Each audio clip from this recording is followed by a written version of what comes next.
अपने आदरणीय योगेंद्र सिंह यादव सर के लिए आप सभी के बीच में legendary and of course Paramvir चक्र से सम्मानित आपके बीच कैप्टन योगेंद्र सिंह यादव जोरदार तालियों के साथ स्वागत करते हुए कमान। दोस्तों झंडे हिलाते रहें, यही अगर जिस दिन अपने क्यों का अंदर से जवाब आया उस दिन आप चैन से बैठ नहीं सकते हैं। आपको लगेगा जो मुझे जिम्मेदारी मिली है, जो मैंने जिम्मेदारी उठाई है, उस जिम्मेदारी के तहत अपनी ऑर्गेनाइजेशन और अपने राष्ट्र के लिए मुझे कुछ करना होगा।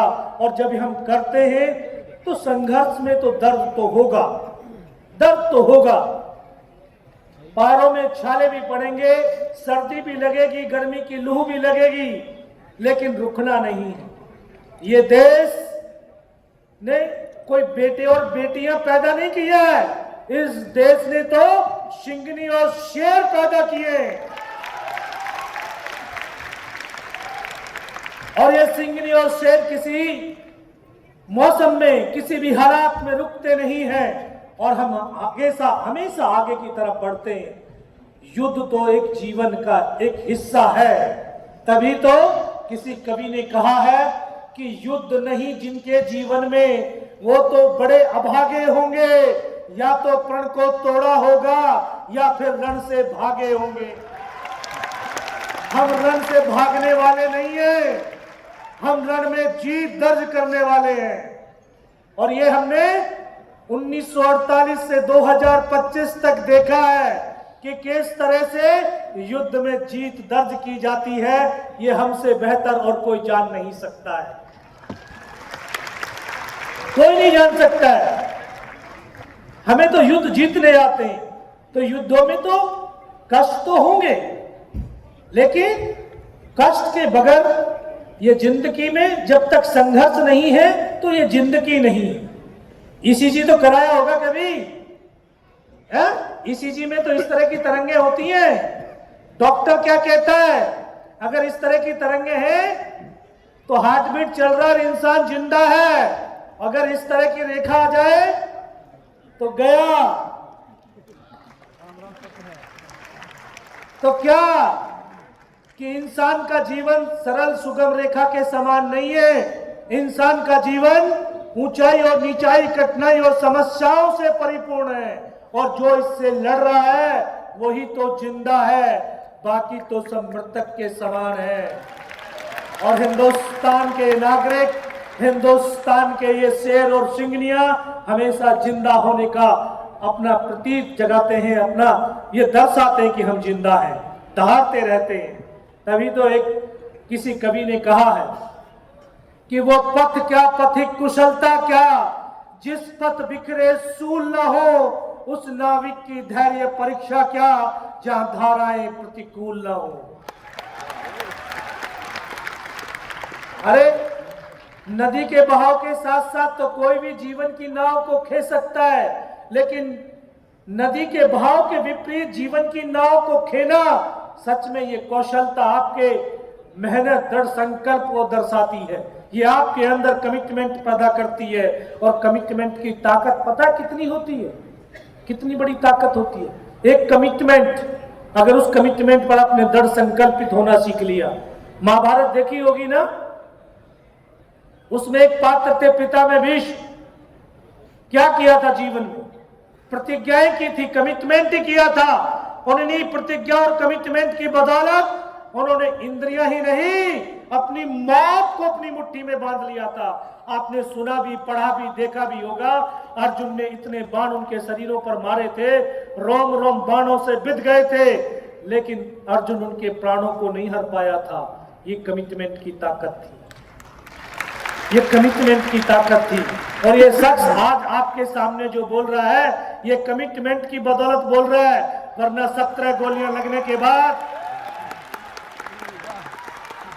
ये 17 गोलियां लगने के बाद आपसे वार्तालाप करता हुआ ना होता, बल्कि कहीं पत्थर की मूर्त बना हुआ होता। तो ये कमिटमेंट की ताकत है। आज इस पटना की धरती से कमिटमेंट करके जाना है। जाना है कि नहीं? 5,000 लोग यहां इस प्रांगण में बैठे हुए हैं, 5,000। तो 5,001 का जो कमिटमेंट है 10 तारीख तक पूरा करना होगा।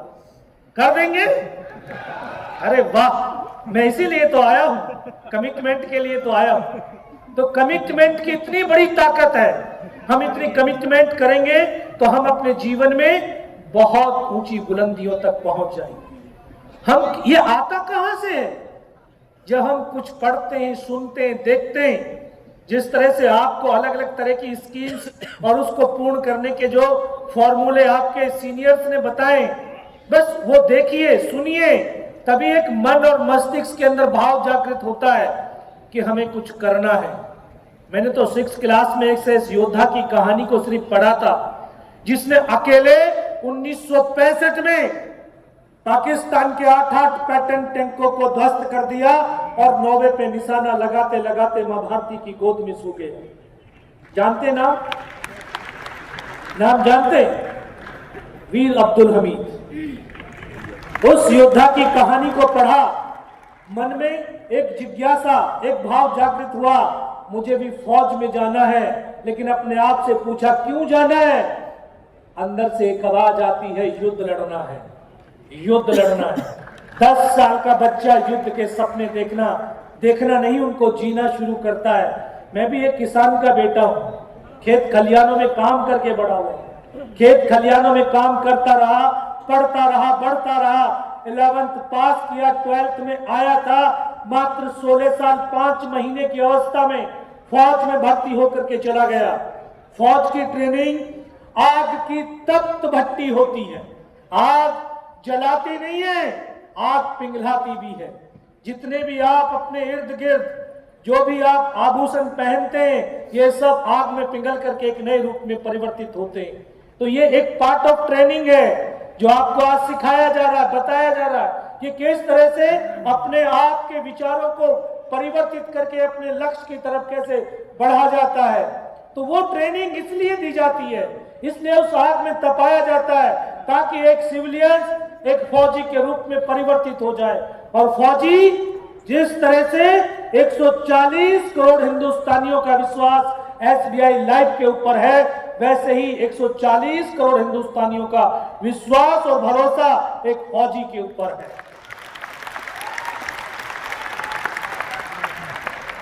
फौजी जब अपने बदन पर वर्दी पहनता है, वो वर्दी कोई मामूली कपड़ा नहीं होता, वो लाखों करोड़ों सैनिकों के खून से पावन और पुनीत वो वर्दी होती है। 140 करोड़ हिंदुस्तानियों का विश्वास, भरोसा वो वर्दी होती है। इसको पहन करके वो सैनिक पल भर में हमारे लिए और इस राष्ट्र के लिए अपने आप को कुर्बान कर देता है, ऐसी वो वर्दी होती है। उस वर्दी को पहन पहली पोस्टिंग कश्मीर में गया। आज एहसास होता है, गया नहीं था, मुझे मेरे परमात्मा ने वहां पर भेजा था। क्योंकि जब हम सपनों को हृदय से, सोल से, उस आत्मा से जीते हैं, तो वो हृदय, वो सोल, वो आत्मा तो परमात्मा अल्लाह वाहे गुरु का अंश होती है। और वो परमात्मा जब हमारे सपनों में शामिल हो गया तो दुनिया की कोई ऐसी ताकत नहीं जो हमारे सपनों को साकार होने से रोक सके, कोई नहीं रोक सकता। तो मुझे वहां पर भेजा क्योंकि परमात्मा वो सब हमारे जन्म से लेकर के मृत्यु तक के पूरे जीवन के पथ को देख सकता है। हम तो सिर्फ आंखों से उतना देख सकते हैं जितना देखा जा सकता है। उसको मालूम था उस धरा पर कुछ दिन के बाद एक बड़ा युद्ध होने वाला है, और बड़े युद्ध को लड़ने से पहले छोटे छोटे युद्धों का हिस्सा बनना बहुत जरूरी होता है।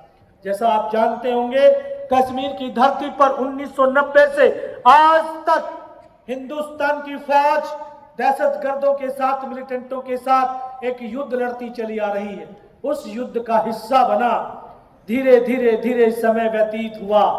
आप जानते हैं जीवन की सबसे बेशुमार कीमती चीज क्या है? जानते हैं? समय इस जीवन की सबसे बेशुमार कीमती चीज है। जो अभी बैठ करके जिन पलों को आप जी रहे, कल पूरी दुनिया की दौलत को किसी के कदमों में डालोगे तो इस दौलत से इस आज के इन पलों को खरीद नहीं पाओगे। और ना ही कोई इतना बड़ा धावक इस धरती पर हुआ कि आज के इन पलों को कल दौड़ करके पकड़ सके, कोई नहीं पकड़ सकता। ये समय नदी के बहते हुए जलधारा के समान है। जो कण अभी हमें स्पर्श कर रहे हैं, अगले क्षण वो जल के कण हमें स्पर्श करने के लिए वापस नहीं लौटेंगे, वो तो आगे चले जाए। तो समय वहां पर भी व्यतीत हुआ। वर्ष 1998 आया। जब आप जानते होंगे वर्ष 1998 में भारत और पाकिस्तान दोनों ने परमाणु परीक्षण किया। तत्कालीन प्रधानमंत्री माननीय अटल बिहारी वाजपेयी, उनको यह आभास और एहसास हुआ कि दोनों ही मुल्क बारूद के ढेर पर आकर के खड़े हो गए। छोटी सी भी नफरत की चिंगारी पूरी मानवता का विनाश कर सकती है। तो उन्होंने शांति का पथ अपनाया। और सच है, जहां शांति होती है वहीं उन्नति और प्रगति भी होती है। किसी राष्ट्र की उन्नति और प्रगति के लिए राष्ट्र में शांति चाहिए, प्रदेश की उन्नति और प्रगति के लिए प्रदेश में शांति चाहिए। किसी एक इंडिविजुअल की उन्नति और प्रगति के लिए उसके मन और मस्तिष्क के अंदर शांति चाहिए। अगर हमारे मन और मस्तिष्क के अंदर शांति नहीं है तो हम उन्नति और प्रगति पे नहीं जा सकते। और शांति का संदेश इसी गया की धरती से दिया गया था। महात्मा बुद्ध ने जो है इस धरती से दिया था। और उन्होंने बहुत अच्छा सा एक लाइन लिखी थी, शायद आपने पढ़ी नहीं होगी, तो आपको बताना जा रहा हूं कि दरिया बनकर के डुबोना बहुत आसान है, लेकिन किसी का जरिया बनकर के उसको तार देना बड़ा मुश्किल होता है। तो हमें दरिया नहीं जरिया बनना है, जिससे खुद का और दूसरों का उद्धार हो सके, दूसरों का उद्धार हो सके। जरिया तो बन सकते ना, तो आपको जरिया बनने का एक सौभाग्य मिला है। इस 72 बार सांस लोगे तो 10 साल की भी उम्र नहीं होगी। हम 1 मिनट में सिर्फ 15 से 17 बार सांस लेते हैं, तब हमारी औसतन आयु 65 से 70 वर्ष है। तो ये सांसों के तराने हिंद का नवगान गाएगा हमारा शौर्य ध्वज लेकर। किसका? इस SBI लाइव के मित्रों का, इन युवाओं का, कि हम पूरे देश को SBI लाइव के साथ सिक्योर करेंगे। और युवाओं के लिए दुष्यंत कुमार ने 2 लाइन बड़ी अच्छी लिखी। कहा, हंगामा खड़ा करना मेरा मकसद नहीं, मेरी कोशिश है ये सूरत बदलनी चाहिए। आग मेरे सीने में लगे या तेरे सीने में लगे, लेकिन ये राष्ट्र भक्ति, राष्ट्र प्रेम की आग, लेकिन ये आग लगनी चाहिए, ये आग जलनी चाहिए।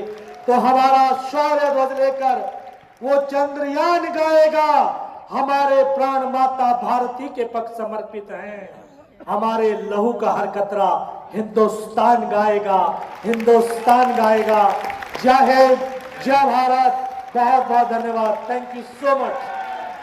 दोस्तों, उठना नहीं, अपने जगह पे बैठ जाइए। अभी